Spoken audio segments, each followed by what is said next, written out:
People died in the fire that swept through Marysville. A police arson investigation was dropped, and now a lawsuit against big electricity company SP AusNet has just started. But as Jeff Waters reports, some residents want a new independent inquiry.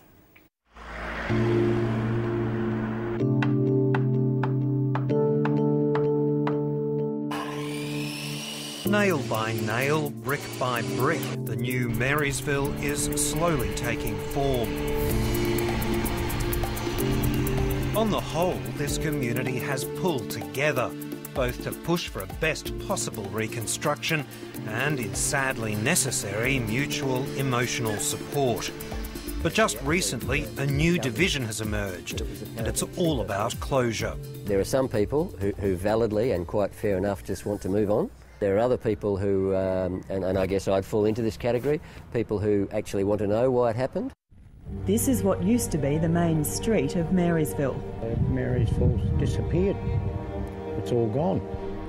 Marysville was reduced to ashes and almost 40 people died in an extraordinary bushfire which was swept towards town after a sudden wind change.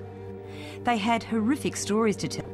They had horrific stories to tell of the intensity and speed of a fire, the likes of which locals had never seen before. It sounded like I heard a buffalo coming over the hill, and I said, "Get your stuff, that's the fire coming up the valley." You could just hear it rumbling. That fire is said to have started near the Murrindindi River at between 2 and 3 o'clock on Black Saturday.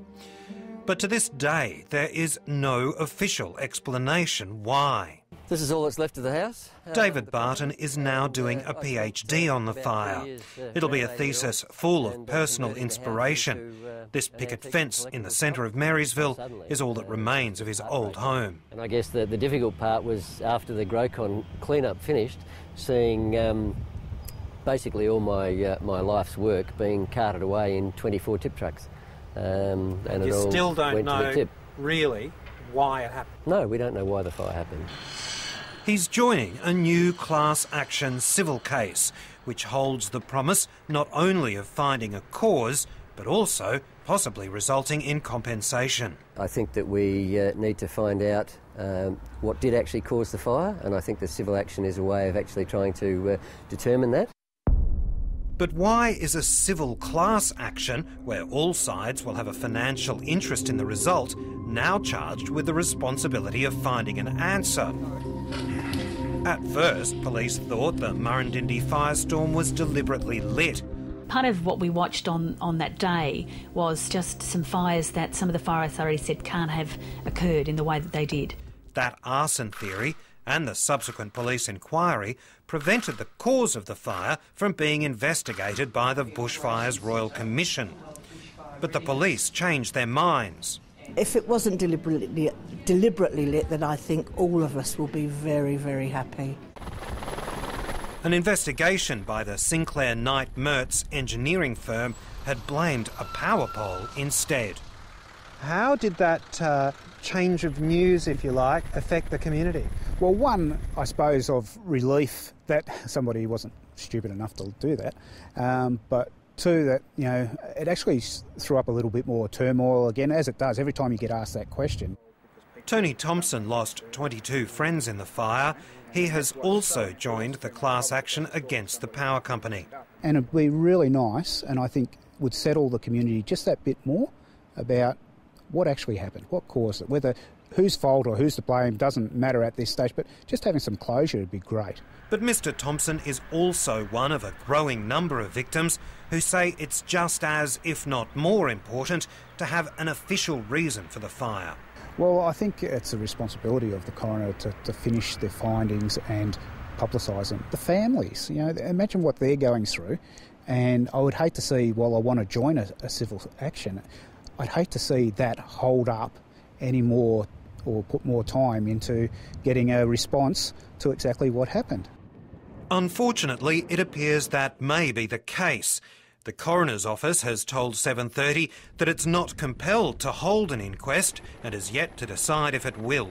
And a spokeswoman pointed out that the coroner will need to consider any other court action that's taking place. It needs to happen one way or the other. So it may be that there can be a initial coroner's inquiry. Dr Lachlan Fraser is Marysville's GP. The feeling is that it was caused by the electricity wires. The police have strong evidence that was the cause, and it's just yet to be tested in court. A definitive official cause would certainly help the class action and would avoid the requirement for the victims to, in effect, prove guilt. But if not the coroner's court, then where? Well, I think it needs to be some kind of judicial inquiry where a respected, eminent member who's experienced in legal matters is headed and appointed up to run something like that. Well, a few years and a couple of good wet seasons down the track, this is what the bush looks like around here now. It's pretty much impenetrable, and it'll only take one good, hot, dry summer to turn it into a threat again. Now, many of the locals around here are saying if we don't know what caused the Murrindindi fire in the first place, how can we possibly stop it from happening again? If the cycle of the last 12 years continues, we're in for some major bushfires in Victoria this year. So we certainly want to be making very sure that there are no power poles out there that are going to snap an insulator and drop a live wire onto the ground and spark another fire.